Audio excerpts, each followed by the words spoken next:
तू ही तेरा लक है इस पल में जियो, वक्त को जाने ना तो, अब दिल में जो आग है उसे बढ़ जाने दो, तेरी शान की पहचान हो, कुछ ऐसा कर दिखाना कि ना मेरा ये जमाना तेरा ना, मेरा ये जमाना। नमस्कार। सब कामयाब होना चाहते हो तो आज के शो में चलिए ज़रा देखते हैं कि हमने क्या पैकेज तैयार किया है। Classroom to the boardroom. हुनर और शिक्षा नाकाफी है। वो दिन बीत गए जब किताबी ज्ञान आपको आगे बढ़ाता था। अब दुनिया बदल रही है, जमाना बदल रहा है, लाइफस्टाइल बदल रही है, लेकिन क्या एजुकेशन सिस्टम भी बदल रहा है? अब वक्त आ गया है जब हमें एजुकेशन के साथ एंटरप्रेन्योरशिप की बारीकियों में एक्सपर्ट होना पड़ेगा। हर उन चीजों में हुनरमंद होना पड़ेगा जो कॉर्पोरेट दुनिया और आज की जरूरत है। तो ये बताइए, पहला प्रश्न मेरा आपसे है, आप क्यों पढ़ रहे हैं यहाँ? अपना समय, अपने माता पिता का रिसोर्सेज, कुछ ना कुछ सपने लेकर के हम सब यहाँ आए हैं। आप सब लोग यहाँ आए हो, क्या बनना चाहते हो, क्या करना चाहते हो ज़िंदगी में? मैं इसलिए पूछ रहा हूँ कि क्यों पढ़ रहे हो आप, क्या सोच के पढ़ रहे हो? कौन बताएगा आप में से पहले? सर, पढ़ाई को हम अपने जॉब से या पैसे से नहीं रिलेट कर सकते हैं। जॉब या पैसा तो और भी तरीके हैं, बल्कि पढ़ने से अधिक कोई दूसरे रास्ते को अपना के हम उसको अर्न कर सकते हैं, लेकिन अच्छा। पढ़ाई को कभी भी पैसे या जॉब से नहीं रिलेट करना चाहिए। Very good, very good. ये तो बड़ा आइडियलिज्म की बात कर दी तुमने, लेकिन मेरा ख्याल से 90% लोग, युवा जितने मैं तो मिला हूँ, सब किसी न किसी कारण से यही कह के पढ़ते हैं कि मैं IAS अफसर बनना चाहता हूँ, मैं MBA करके किसी कंपनी का चेयरमैन बनना चाहता हूँ, या फिर मैं अपने पिताजी का काम देखना चाहता हूँ। कुछ ना कुछ सपना ज़रूर होता है। पर जो आपने कही ये बात बहुत अच्छी है, ये आइडियल बात है। अगर आप पढ़ाई केवल नॉलेज ग्रहण करने के लिए कर रहे हो तो इससे बढ़िया कोई बात नहीं। पर फिर भी let's be practical, and I am sure all of us have got some dream in our lives. We want to do something, and what is that? मैं इसलिए पढ़ना चाहता हूँ ताकि मैं अपनी ज़िंदगी में जो भी करूँ, जो भी मेरे सपने हैं, उसमें प्रोफेशनल कॉम्पिटेंस आए, ताकि अगर सपोज़ हम लीडर बनते हैं या कुछ भी बनते हैं तो हमारे अंदर डिसीजन लेने की कैपेबिलिटी जो है वो कम से कम एटलीस्ट एक्यूरेसी को जाके मैच करे। Very good. ताकि हमारे अंदर प्रोफेशनल कॉम्पिटेंस आए, क्योंकि विदाउट एजुकेशन आपके अंदर प्रोफेशनल कॉम्पिटेंस मेरे नज़रिए में नहीं आ सकता। सर, हमें इस एज में स्टार्टिंग पॉइंट और एंड पॉइंट पता होता है, बस बीच का जो पाथ होता है वो हमें नहीं पता होता कि किस तरह उसको गेन करना है उस चीज़ को। सो हम पढ़ते हैं कि उसको कैसे गेन करना है, सो हम उस पाथ को फॉलो करते हैं, इसलिए हम पढ़ाई करते हैं। Very good. सर, हम पढ़ते हैं क्योंकि हर इंसान यहाँ पे जो आया है उसका एक लक्ष्य होता है कि इस ज़िंदगी से हमें ये लेना है। तो पढ़ाई एक वो ज़रिया है कि हम एक अंतिम जो हमने लक्ष्य बना के रखा है हमें ये हासिल करना है। तो पढ़ाई आज के समय में वो एक ज़रिया है जिसके थ्रू हम वो पोजीशन, जो लक्ष्य है, जो गोल है, वो हम। आपका क्या लक्ष्य है? मुझे एक IAS ऑफिसर बनना है। Very good.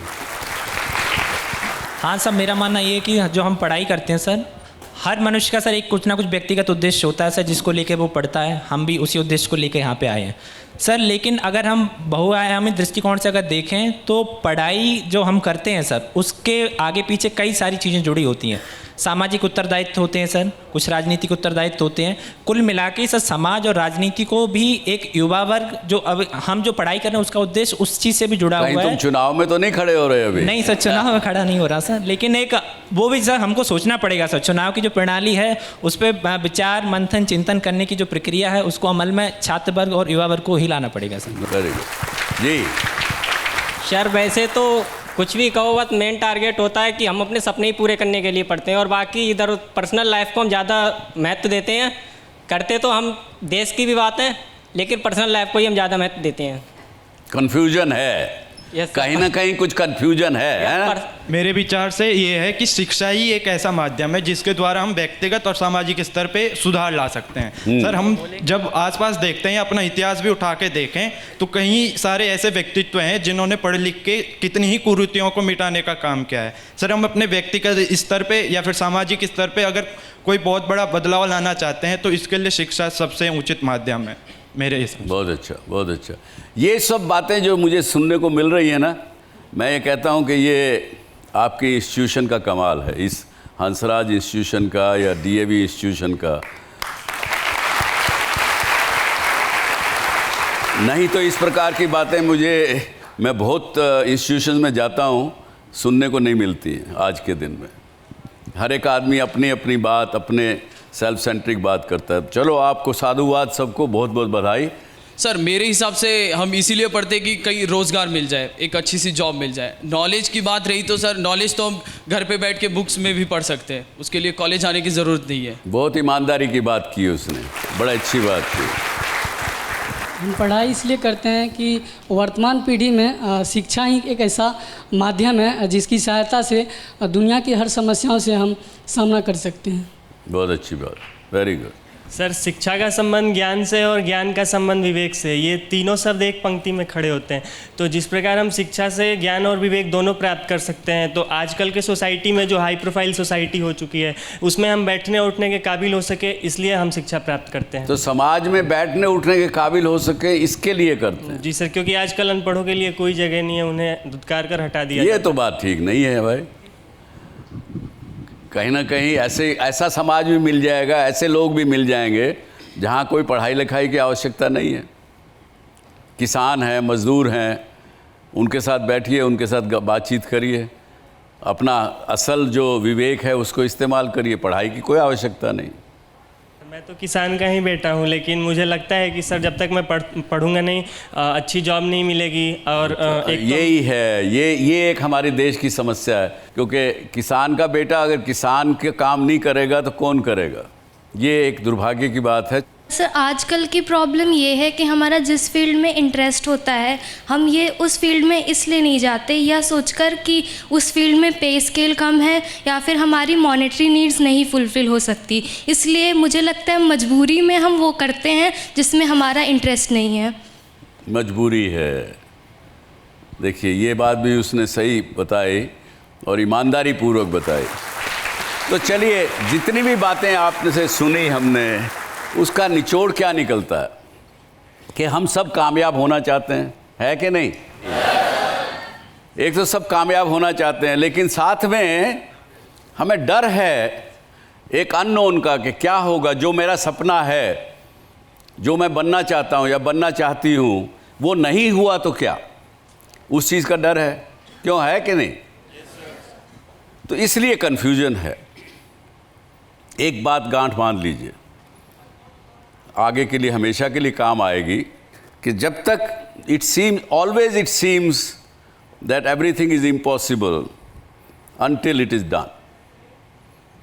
एक बार आपको हमेशा ये लगेगा कि it is very impossible thing to do, achieve what I want to achieve, लेकिन जब कर लेंगे तो फिर वो संभव हो गया। इसलिए स्वामी विवेकानंद ने कहा, nothing is impossible for the human beings, there is nothing impossible. You can dream whatever you want to dream and you can achieve it. It's only us as a human beings, we create our own boundaries around us. मैं इससे आगे कुछ नहीं कर सकता, मैं नहीं कर सकती, मेरी मजबूरी है, मेरे हालात ऐसे नहीं हैं कि मैं इससे आगे बढ़ूं। क्यों? ये मन में आता है। और कभी ना कभी, कहीं ना कहीं आपको लगा होगा लाइफ में कि यार तो ये तो इम्पॉसिबल है, ये तो मैं नहीं कर सकती। लगा कि नहीं? अगर आपको लगा है तो आज की जितनी बातें आज इसके बाद करेंगे, क्योंकि मैं आज एक बहुत अच्छे मेहमान को चुन के लाया हूँ आप सब लोगों के लिए, उनसे थोड़ी देर में इंट्रोड्यूस कराऊंगा आपको। लेकिन ये जान लीजिए कि अगर आपको कभी ईमानदारी से लगा होगा कि ये इम्पॉसिबल है, कई बातें लाइफ में कहीं ना कहीं एक्सपीरियंस ऐसा किया होगा, तभी ये बात आज जो करेंगे वो समझ में आएगी। मैं ये समझता हूँ कि ज़िंदगी हमको जीनी चाहिए अपने हिसाब से, अपनी टर्म्स पे। और अगर यूं कहूं मैं, live your life by your design, not by default. ज़िंदगी में दो तरह के लोग होते हैं, एक उसको पता है कि मेरा लक्ष्य क्या है, मुझे कहाँ पहुंचना है और मुझे कैसे पहुंचना है उस लक्ष्य तक। तो you have control of your destiny, you have control of your life. क्योंकि जब तक आपके पास कंट्रोल नहीं है तब तक तो आप कटी पतंग की तरह से हो भाई। सुबह उठे, मन किया कि चलो कॉलेज जाएंगे, अरे जाना पड़ेगा क्या, कभी कभी मन में आता है, अच्छा चलो चलते हैं, कोई बात नहीं। तो आप अगर बिना मकसद से, बिना अपने कंट्रोल की ज़िंदगी जी रहे हैं तो कहीं नहीं पहुंच पाएंगे।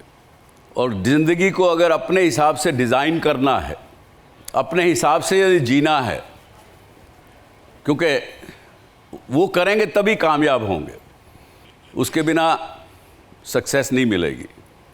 ये आप चाहे मेरा एक्सपीरियंस समझ लीजिए, जितनी दुनिया देखी है, लोगों को देखा है, मैं ये मानता हूँ कि मैंने ज़िंदगी अपने हिसाब से जी, अपनी टर्म्स पे जी। इसीलिए आज सबके सामने मैं खड़ा हूँ आपके साथ। और ये कैसे होगा? 3 चीज़ें। नॉलेज को क्या कहेंगे आप? जो नॉलेज यहाँ गेन कर रहे हैं, इतनी मेहनत कर रहे हैं, सब कुछ कर रहे हैं, इसका मतलब क्या? नॉलेज का मतलब क्या? 3 चीज़ें जानना चाहूँगा आपसे। Knowledge, understanding and wisdom. इन 3 चीज़ों से ही आप अपनी लाइफ प्लान कर सकते हैं, ज़िंदगी को संवार सकते हैं। लेकिन इनके मायने ठीक समझ में आए तो। नॉलेज सिर्फ लर्निंग के लिए नहीं है, बल्कि एक डिसीजन मेकिंग के लिए है। क्या सही है, क्या गलत है, ये जानना एक नॉलेज है। आई एग्री विद यू, लेकिन नॉलेज से क्या, कैसे जानेंगे, क्या होगा? Knowledge gives you power to know the facts. Yes, facts is equal to knowledge and knowledge is equal to facts. Facts finding, that's what knowledge does for you. You can understand the facts much more clearer, much better. Knowledge और understanding दोनों से मैं ये समझती हूँ कि जैसा आपने कहा कि हमें पता है कि अभी हम कहाँ हैं और हमारा लक्ष्य क्या है, अंत में हमें कौन सा लक्ष्य प्राप्त करना है। तो इसके बीच का जो रास्ता है, जो हमारे सक्सेस की सीढ़ियाँ हैं, वो सीढ़ियाँ हम अपने नॉलेज और अपने अंडरस्टैंडिंग के बेसिस पे वो तैयार कर सकते हैं। ये मेरा मानना है। Very good, very good. लेकिन नॉलेज से आपने फैक्ट्स जाने और अंडरस्टैंडिंग से उनको इंटरप्रेट किया। You develop an understanding which helps you to interpret the facts properly, and then comes the wisdom. Sir, knowledge से जैसे आपने बोला कि हमने फैक्ट्स को जाना, और सेकंड वन इज कि हमने उसको मतलब समझा कि कैसा है। अंडरस्टैंडिंग से हमने उसको इंटरप्रेट किया। तो सर, विजडम के अकॉर्डिंग हम उसे इम्प्लीमेंट कर सकते हैं। वेरी गुड, वेरी गुड, बहुत अच्छी बात। Application of facts yes sir is what is the wisdom. Yes sir. क्या नाम है आपका? नेहा। नेहा के लिए बहुत तालियां। तो ये जब 3 चीज़ें हम कर लेते हैं तो लाइफ आसान हो जाती है। क्योंकि मैं समझता हूँ कि आज का विषय एक गंभीर भी है, और ख़ासकर मेरे जो दर्शक घर बैठे हुए आज ये शो देख रहे हैं, वो ज़रूर जानना चाहेंगे जो हम विषय आज डिस्कशन कर रहे हैं, इसका मकसद केवल एक ही है। आप भी सोचते होंगे अपने बच्चों का भविष्य, अपने आसपास के लोगों का भविष्य। तो मैं ये बता दूं कि कैसे आपके बच्चे या आप अपने कॉलेज या इंस्टीट्यूशन की पढ़ाई को किस प्रकार से आगे आने वाले जीवन में अप्लाई करें। यानी बोर्ड रूम एक नोशनल चीज़ है, कोई ज़रूरी नहीं है कि सबको बोर्ड रूम में पहुंच पाएंगे या पहुंचेंगे या पहुंचना चाहेंगे। मतलब ज़िंदगी में कैसे कामयाबी हो, इसके लिए आज की ये डिस्कशन है। और मैं I am personally grateful to this institution, because मैं भी DAV इंस्टीट्यूशन का पढ़ा हुआ हूँ, हिसार से, CAV स्कूल हिसार से। और आप सबको खुशी होगी कि आज के जो मेरे गेस्ट और मेहमान हैं, वो मुझे आज यहाँ आके पता लगा कि वो भी आपके हंसराज कॉलेज से पढ़े हुए हैं। और 1969 में उन्होंने ग्रेजुएशन यहाँ से किया। तो आप समझ सकते हैं कि किस तरह के समय से वो गुज़रे। और उसके बाद जब इन्होंने अपनी ज़िंदगी शुरू की एक रिसर्चर के रूप में, और रिसर्च करते हुए इन्होंने इतना सक्सेस हासिल की कि इनके नाम से 15 से अधिक पेटेंट्स इनके नाम में दर्ज हैं। और एक ख़ास बात इनकी मैंने देखी कि ये अपने आप को बड़ा लाउजी मैनेजर कहते हैं कि मैं बड़ा एक लाउजी मैनेजर था जब शुरुआत की, लेकिन बाद में लीडर कैसे बने ये आज उन्हीं से जानेंगे। फिर भी लाउजी मैनेजर होते हुए भी कई लोगों के लिए रिज़ल्ट अच्छे प्रोड्यूस किए। उसके बाद इम्प्रूवमेंट की, बॉस की बजाय लीडर बने, और वो भी आज आप और हम जानेंगे कि बॉस और लीडर में क्या अंतर है। फिर बोर्ड रूम तक पहुंच गए, सीनियर एग्जीक्यूटिव बन के बड़ी बड़ी कंपनियों में बिलियंस ऑफ डॉलर्स की कंपनियां लीड की, और बहुत से लोगों के लिए पैसा कमाया। खुद के लिए शायद इतना ध्यान नहीं दिया, लेकिन बड़ी कॉरपोरेशंस के लिए पैसा कमाया। अभी ये क्या कहते हैं कि मैंने ज़िंदगी में आई वर्क फॉर लिविंग और work to live, but now living to work.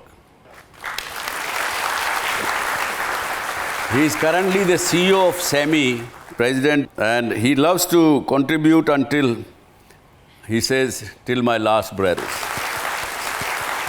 So I'd like to invite my friend and elder brother Ajit Manocha ji. Please give him a big hand.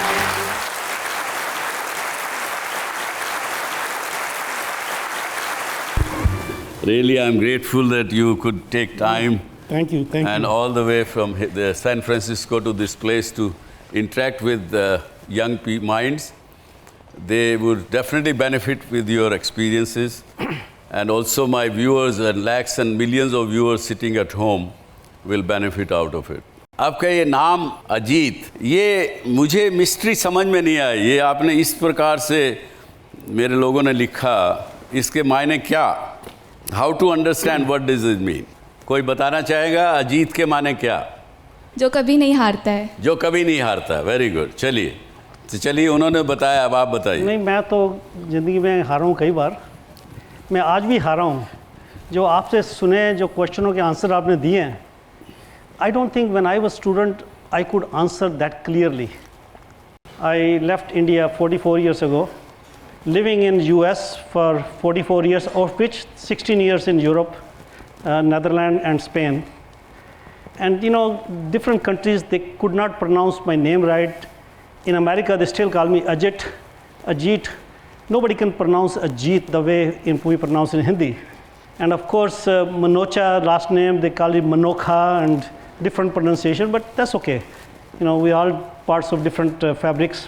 So when I went to Netherlands, I was invited to speak at a board meeting, and they mispronounced my name and simple way of. आपने एक को अलग कर दिया यहाँ से। हाँ, एक को अलग कर दिया। मैंने कहा भाई JIT जो है, that means just in time.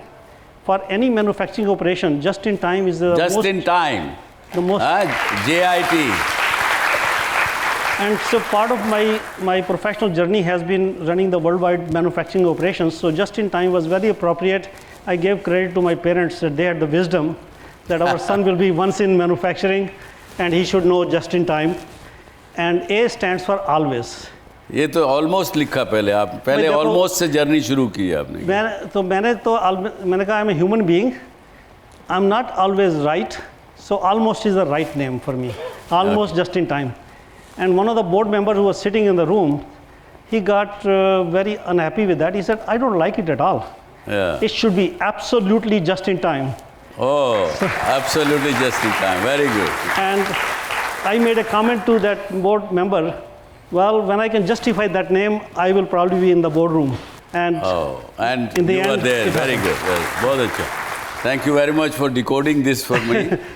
तो आप जितना कामयाब हुए अजीत जी ज़िंदगी में, तो मुझे आपकी जो चीज़ें हैं मैंने पढ़ी हैं, आपने कस्टमर को फर्स्ट माना, लेकिन मुझे समझ में नहीं आया कि कस्टमर फर्स्ट की परिभाषा आपके रूप में क्या है? कौन है कस्टमर्स? जो डिस्कशन कर रहे थे कि 3 चीज़ें कैसी इंपॉर्टेंट हैं, knowledge, understanding and wisdom.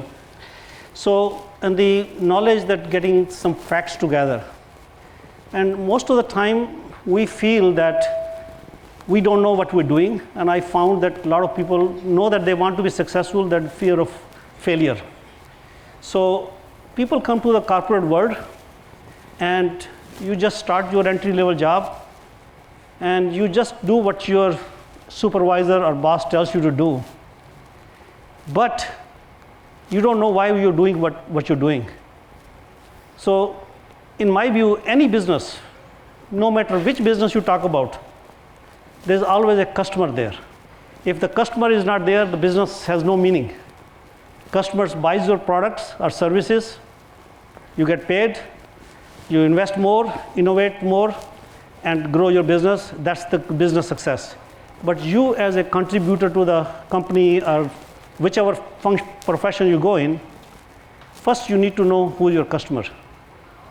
Now, not necessarily that in a big companies every entry-level person will have the right or the opportunity to connect with the customers. So in that case, your immediate supervisor is your customer. People don't understand that. They say, "To mera boss hai," but he's your customer. Your colleagues, you working with you, they are your customers. If you have people working for you, they are your customers.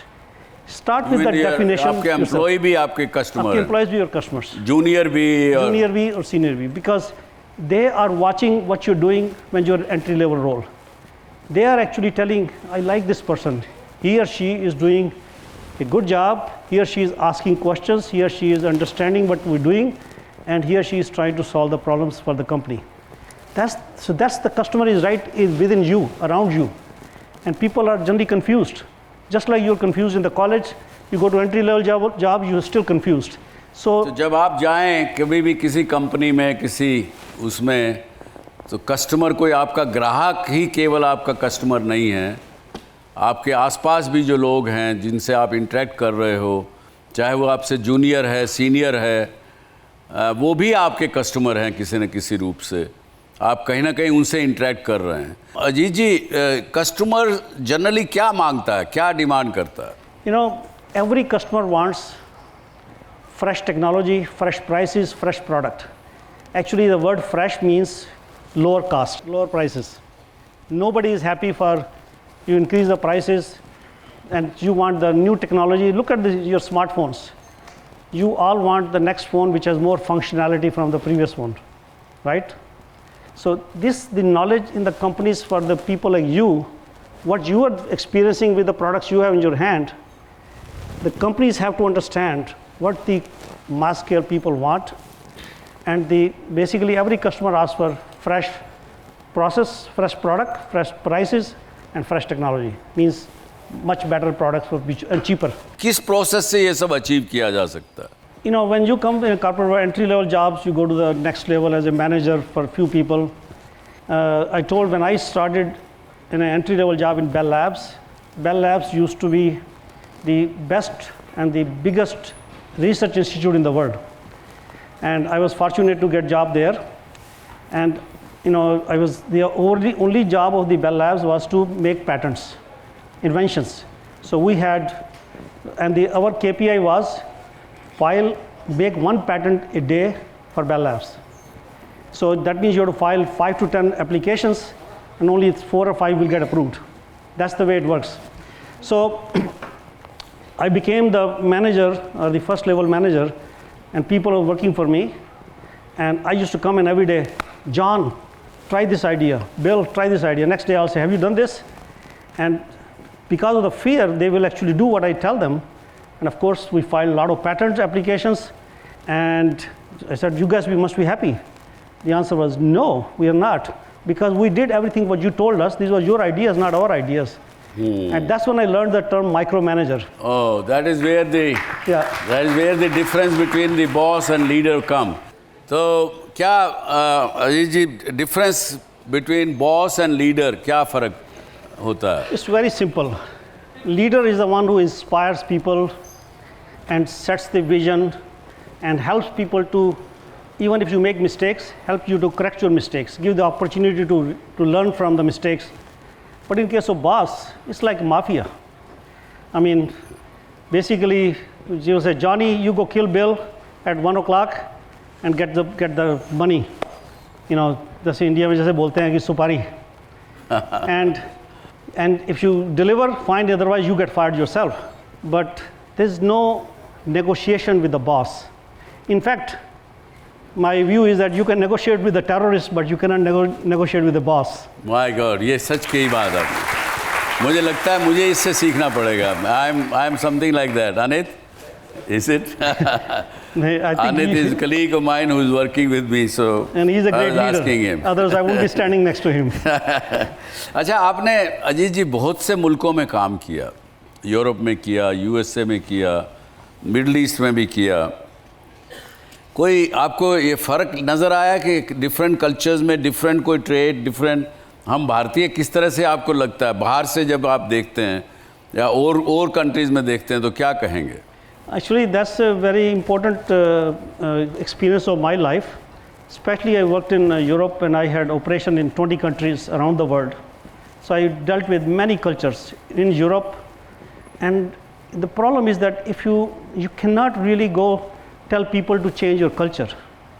You can only change the business culture, but not the individual culture. If you start messing up, if you start messing up with the culture of the people, you're gonna just make a mess of everything. So my first experience was going to Spain, and in Spain, people love life. They want to enjoy. They will not want the pay scale increase, they will want more vacation time. And the one thing is that they just enjoy life, but also if you demonstrate how to do certain things, they do a great job. If you simply tell them, go do this, it doesn't work. And you know, one thing in Spain is very common, mañana. You know the meaning of mañana? Anybody? Mañana is a Spanish word. जैसे हम हिंदुस्तान में कहते हैं ना कल कर लेंगे, तो स्पेन में भी वही टर्म बहुत कॉमन है, mañana. When I come to India, I see a lot of Chinese, Korean, a lot of multinational companies are coming into India. You're going to be dealing with all those cultures. You have to understand them. So India, यहाँ तो जुगाड़ लगाने में तो हम मस्त हैं, best हैं, to make things happen. I think contents wise we are really good, because as you talked about what you learn in college, that's the foundation in knowledge, whether school or college, university, wherever you go, you learn, that's the foundation.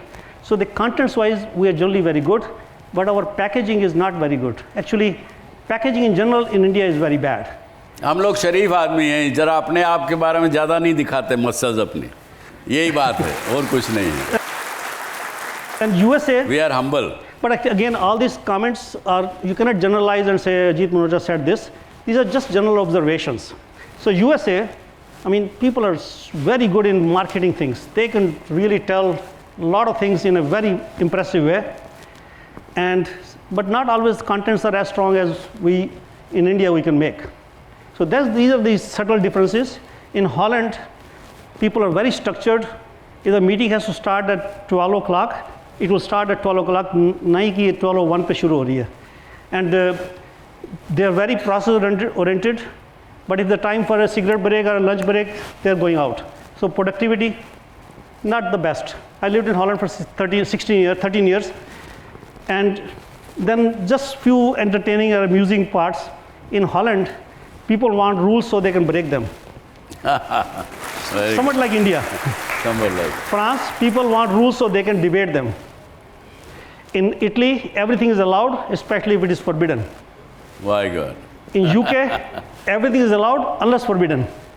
In Germany, everything is forbidden unless allowed. And Russia, everything is forbidden even if it is allowed. Even if it is.